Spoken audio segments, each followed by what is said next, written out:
சிவாய நமகா. அடியாருக்கு அடியேன் சந்தோஷ் திரிமேனி சிவாச்சாரியார். டிவோட்டி நேஷன் தமிழ் நேயர்கள் அனைவருக்கும் அன்பான வணக்கம். குரு பகவான் அதிசாரம் அடைகிறார். எப்போ அப்படின்னு பார்த்தீங்க அப்படின்னா 2026 அக்டோபர் மாதம் 20ஆம் தேதி அதிசாரம் அடைகிறார். மேஷ ராசியாகிய உங்களுக்கு இந்த குரு பகவானுடைய அதிசார பயிற்சி என்ன மாதிரி பலன்கிறத கொஞ்சம் தெளிவா கவனிங்க. இதுல என்னென்னலாம் பிளஸ் இருக்கு, எதுலெல்லாம் நீங்க கவனமா இருக்கணும் அப்படிங்கறது நல்லா புரிஞ்சுங்க. முதல் விஷயம், இதனால உங்களுக்கு பிளஸ்ஸா அப்படின்னா அதிகமான பிளஸ் அப்படின்னே சொல்லிடலாம். எதனால் அப்படி சொல்றோம்னா, உங்களுக்கு 12ஆம் அதிபதி 4ஆம் இடத்தில் இருக்கிறார் இல்லைங்களா? 12ஆம் அதிபதியில 9ஆம் அதிபதி அவர் தான். அவர் இப்போ 4ஆம் இடத்துல இருக்கிறாரு. அது அவ்வளவு பெரிய ஒரு சிறப்பான விஷயம் கிடையாது. ஆனால் தற்காலிகமாக இந்த அதிசாரமாக இப்போ எதுக்கு மாறுறார் அப்படின்னா, உங்களுடைய 5ஆம் பாவத்திற்கு குரு பகவான் மாறுகிறார். இந்த மாறுவதனால அவருடைய பார்வை, விசேஷ பார்வை உங்களுடைய ஸ்தானத்துல வருது. 9ஆம் அதிபதி 9ஆம் பார்வையாக 5ஆம் இடத்திலே அமர்ந்து உங்களை பார்ப்பதனால் கேந்திரம் இந்த இடத்துல உத்வேகப்படுத்தப்படுகிறது. இந்த ஊக்கப்படுத்தக்கூடியதான அந்த கேந்திர பலன் உங்களுக்கு என்ன மாதிரியான விஷயம், அதாவது 1, 5, 9ன்னு சொல்லக்கூடிய அந்த கேந்திரம் இந்த இடத்துல தூண்டப்படுத்துறதுனால, அதாவது நல்ல அபிவிருத்திகள் ஏற்படும். படிக்கின்ற மாணவர்களுக்கு புத்தி பிரகாசம் நல்லா இருக்கும், படிப்புல நல்ல நாட்டம் இருக்கும், வம்ச அபிவிருத்தி ஏற்படும். இதுதான் அந்த முக்கியமா 1, 5, 9 சேர்க்கிறதுனால வம்ச அபிவிருத்தி, நல்ல படிப்பு, ஞானம், அறிவு, நல்ல புத்தி, சமயோச்சிதமான அறிவு, மேதா விலாசங்கள். நீங்க என்ன துறையில வேலை பார்க்குறீங்களோ அந்த துறை சார்ந்த விஷயத்துல நல்ல ஆழ்ந்த அறிவு, அனுபவம் பெற்ற பலர்களினுடைய ஆலோசனை, மேல் அதிகாரியிடம் சுமூகமான உறவு, அவர்களுடைய ஒரு பெரிய அனுபவம் உங்களுக்கு ஒரு பெரிய சாதகமான பல விஷயங்களை சாதிக்கக்கூடிய திறமையை தர்றது. அது மாதிரி பல நல்ல விஷயங்களை தரக்கூடிய ஒரு ஒப்பற்றமான பல செயல்களை செய்வதற்கு உங்களுக்கு சாத்தியமா இருக்க போதுங்க. அடுத்ததாக பாத்தீங்க அப்படின்னா, குரு பகவானினுடைய பார்வை மாறுது. அதாவது அவர் நான் முன்னாடியே சொன்ன விசேஷ பார்வையை முதல்ல உங்களை பார்க்கிறார். அதனால ஒரு தன்னம்பிக்கை இருக்கும். எந்த விஷயமா இருந்தாலும் நம்ம செய்வோம், நமக்கு ஒரு ஆற்றல் இருக்கு. இதுக்கு முன்னாடி உங்களுக்கு இதை செய்யலாமா, இதை செய்யக்கூடாதா, இப்படி செய்யலுமே, அப்படி செய்யுதா, இப்படி ஆயிடுமே, அப்படி ஆயிடுமேன்னு உங்களுக்கு தேவையற்ற குழப்பத்தை தான் இருப்பீங்க. இப்போ என்ன ஆக போகுதுன்னா, அந்த குழப்பங்கிறதே போயிடும். தெளிவான முடிவு எடுப்பீங்க. இப்ப எந்த முடிவு எடுத்தாலும் அதுல தெளிவு இருக்கும். எண்ணி துணிக கரிமம் துணிந்த பெண் எண்ணுவம் என்பது இழுக்குன்னு சொல்றாங்க பாரு. ஒரு விஷயத்த நல்லா ஆராய்ச்சி பண்ணி நல்லா அதை துணிஞ்சிட்டு அதை மட்டும் துணிச்சலுடன் செயல்படணும் இல்லைங்களா? அது மாதிரி நீங்க துணிச்சலுடன் செயல்பட போறீங்க.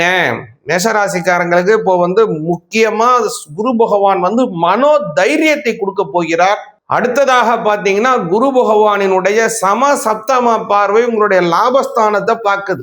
அதனால லாபம் பன்மடங்கு உயரும், அதிகப்படியான லாபங்கள் கிடைக்கும். சிறிய முதலீட்டின் மூலமாக பெரிய வருவாயை எய்துவீங்க. அடுத்ததாக பாத்தீங்கன்னா, 9ஆம் இடத்தை பார்க்கிறார்.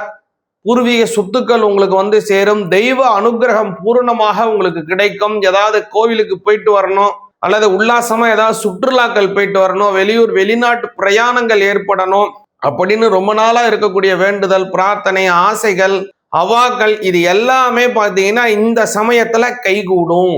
நல்லா புரிஞ்சுங்க. இந்த சமயத்துல நீங்கள் கவனத்துல கொள்ள வேண்டிய ஒரு விஷயம் இருக்கு. அது என்ன அப்படின்னா, அவங்களுக்கு ஏற்கனவே 7.5 சனி நடந்து கொண்டிருக்கிறது. இந்த 7.5 சனி நடந்து கொண்டிருக்கக்கூடிய காலத்துல இதுவரை குரு பகவான் 7.5 சனியை பார்த்து கொண்டிருந்தார். அவருடைய 9ஆம் பார்வையாக உங்களுடைய 12ஆம் வீட்டில் இருக்கக்கூடிய சனி பகவானை அவர் பார்த்து கொண்டிருப்பதனால் அவரால் ஏற்படக்கூடிய தடைகள், தாமதங்களை எல்லாம் அவர் தடுத்து கொண்டிருந்தார்.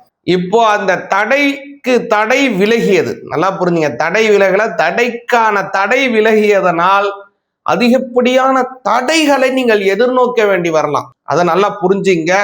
சரி சுவாமி, இந்த சமயத்துல என்ன செய்தா நல்லது அப்படின்னு கேட்டீங்க அப்படின்னா, மலை மீது இருக்கக்கூடிய முருகன் கோவிலுக்கு சென்று வருவது ரொம்ப சிறப்பு. குறிப்பாக திருத்தணியில் இருக்கக்கூடிய வள்ளி தேவசேனாயுடன் இருக்கக்கூடிய அந்த முருகப்பெருமானை தரிசனம் செய்யுங்க.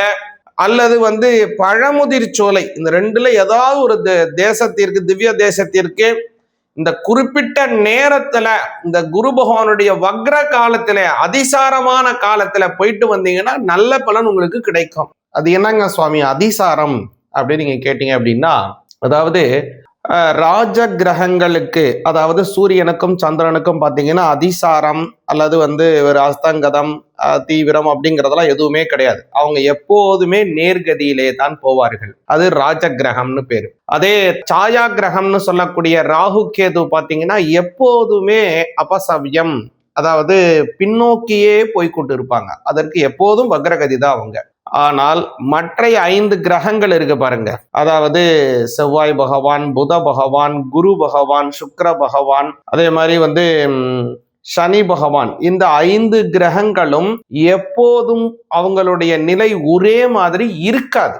ஒரு சில சமயம் ரொம்ப ஸ்பீடா முன்னாடி போவாங்க, ஒரு சில சமயம் பின்னோக்கி போவாங்க, ஒரு சில சமயம் ஒரே இடத்துல ரொம்ப நேரம் நிற்பாங்க, சில சமயம் சூரியனுடன் மறைஞ்சிருவாங்க, சில சமயம் சூரியனுக்கு முன்னாடி கிழக்க நிற்பாங்க, சூரியனுக்கு பின்னாடி மேற்க நிற்பாங்க. அப்படின்னு அவங்களுடைய பிளானிட்டரி பொசிஷன் அப்படியே அப்பப்ப மாறிக்கிட்டே இருக்கும். அதற்கு என்ன பெயர் அப்படின்னா, அதற்கு தாரா கிரகங்கள் அப்படின்னு பேர்.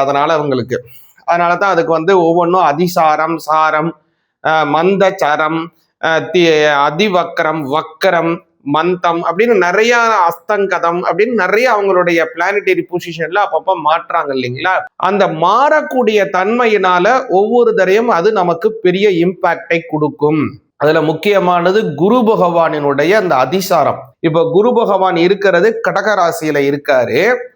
ஆனால் இப்போ தற்காலிகமாக என்ன செய்வார்னா 2026 அக்டோபர் மாதம் 20ஆம் தேதியிலிருந்து 2027 பிப்ரவரி மாதம் 13ஆம் தேதி வரை அவர் கடகராசியிலிருந்து சிம்ம ராசிக்கு பெயர்ச்சி ஆயிடுவார். அப்ப இது குரு பெயர்ச்சி தானே அப்படின்னு நீங்க நினைக்கலாம். ஆனா கிடையாது. ஏன்னா மறுபடியும் பிப்ரவரி மாதம் 13, 2027 சிம்ம ராசியிலிருந்து அவர் கன்னிராசிக்கு போக மாட்டாரு. சிம்ம ராசியிலிருந்து மறுபடியும் பின்னோக்கி கடகராசிக்கே வந்துருவார். புரியுதுங்களா உங்களுக்கு? அப்போ இப்ப அவர் பயிற்சி ஆகல, இதற்கு அதிசார பயிற்சி என்றுதான் பெயர். அப்போ இந்த அதிசாரம் பண்ணுவதனால அதனுடைய பலன்கள் மாறுமா அப்படின்னா கண்டிப்பாக மாறும். ஒரு சில சமயம் பார்த்தீங்கன்னா நல்லது செய்து கொண்டு இருக்கக்கூடிய ஒரு கிரகம் கெடுபலனை கொடுக்கறதற்குன்னு மாறிடும். ஒரு சில சமயம் கெடுபலன் தந்து கொண்டிருக்கக்கூடிய ஒரு கிரகம் நல்ல பலன் தரும்படியாக மாறிடும். ஒரு சில சமயம் எப்படி தெரியுமா ஆகும்? நல்லது பண்ணிட்டு இருக்கோம், ரொம்ப ரொம்ப நல்லது அள்ளி கொடுக்க ஆரம்பிச்சிடும். இப்படியும் ஆகலாம். இன்னொரு விதம் எப்படி தெரியுமா? கெடுபலன் செய்து கொண்டு இருக்கக்கூடிய ஒரு கிரகம் அதிகமா கெடுபலனை செய்ய ஆரம்பிச்சிடும். ஆகையினால அதனுடைய பலன்கள் எப்படி வேணுமோ மாறலாம். ஏன் அப்படின்னா அதனுடைய பிளானிட்டரி பொசிஷன், ஒரு பாவம் மாறுது, அதுபோல அவங்களுடைய கிரகத்தினுடைய பார்வைகள் மாறுது.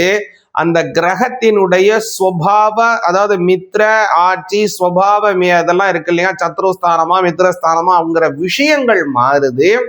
அது மாதிரி அவங்களுடைய தன்மைகள் மாறுவதனால பலன்களிலும், குறிப்பாக கோச்சார பலன்களிலும் நிறைய விதமான பலன்களை மாற்றி தருவார்கள்.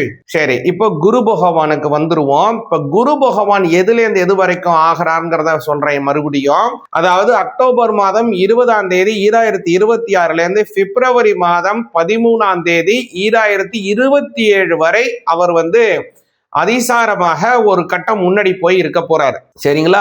இப்போ இந்த குரு பகவானுடைய தன்மை மாறக்கூடியதுனால அவருடைய பார்வைகள் மாறும். அவருடைய 5ஆம் பார்வை, அதே மாதிரி 9ஆம் பார்வைன்னு சொல்லக்கூடிய விசேஷ பார்வைகள் மாறும்.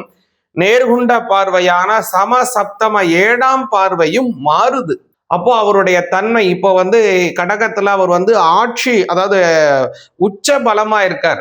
ஆனா அந்த உச்ச பலத்தை விட்டுட்டு இப்போ நட்பு ஸ்தானத்திற்கு மாறுகிறார். அப்போ அதனுடையனாலே அவருடைய தன்மைகள் மாறும். இப்போ குறிப்பாக இது மாறுறதுனால உங்க ராசிக்கு அவருடைய பலன் எப்படி மாறுது, உங்களுடைய ராசிக்கு அவருடைய பலன்கள் எப்படி கூட தரார், எப்படி குறைச்சி தரார், எதுலெல்லாம் நீங்க கவனமாக இருக்கணும், என்னபடியான பார்வைகள் மாறுது அப்படிங்கிறதையெல்லாம் கொஞ்சம் தெளிவாக இந்த வீடியோல பார்ப்போம். சிவாய நமக.